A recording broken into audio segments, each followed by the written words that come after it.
Intersection d'intervalles centrés.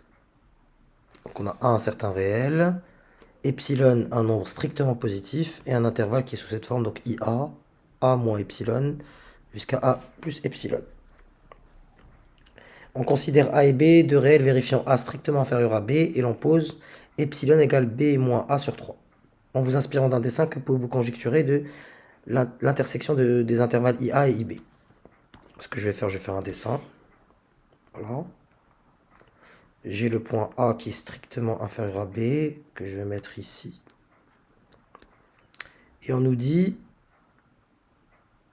IA, c'est A moins epsilon. Donc epsilon, je vais le mettre ici. A plus, donc enfin c'est cette longueur-là. Epsilon, là, plus epsilon. Donc A plus epsilon. Et là, on a A moins epsilon. Et on nous dit que epsilon est égal à la distance entre B et A divisé par 3. C'est pour ça que vous avez remarqué que j'ai divisé par 3 cette longueur. Parce que epsilon, on a posé que epsilon est égal à B moins A. Donc cette longueur-là, hein. Là c'est B moins A. Et divisé par 3. Donc je l'ai partagé en 3. Et donc là, j'ai B plus epsilon pour l'autre intervalle jusqu'à... plutôt B moins epsilon ici et B plus epsilon là. Qu'est-ce que je remarque là? Ça saute aux yeux.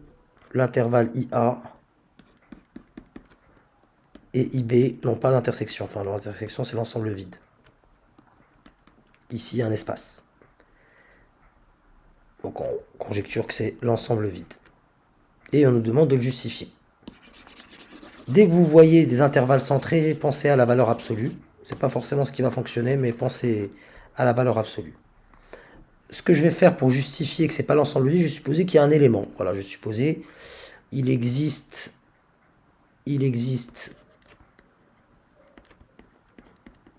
un C qui vérifie, un C, un réel donc, qui vérifie, deux points, C appartient à IA inter IB. Donc là, ce que je dis, c'est que voilà, l'intersection n'est pas vide.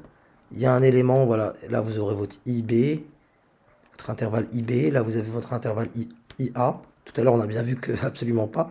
Et je considère qu'il y a, voilà, il y a quand même un C qui est dans les deux en même temps. Un réel qui est dans les deux en même temps. Donc, si ce réel existe,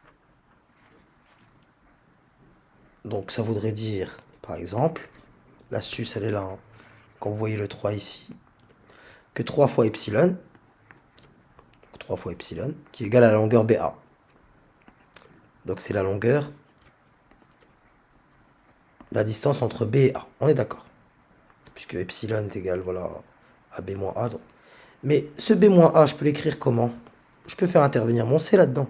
Mon C, je vous le répète, il est, puisqu'il appartient à l'intervalle, par exemple, là vous avez A plus epsilon, puisqu'il appartient à cet intervalle, par exemple, sa distance entre lui et A, elle est inférieure à epsilon. Il est quelque part ici. D'où la nécessité de le faire intervenir. Donc ça me donne B moins C, et de manière artificielle, je mets ici C moins A. C'est exactement la même chose.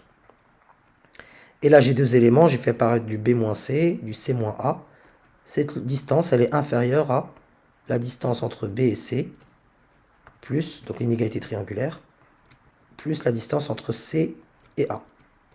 Sauf que, pareil, on a supposé, là je vous le fais sur un autre dessin pour ce point-là, puisque cet élément C, il appartient à IB.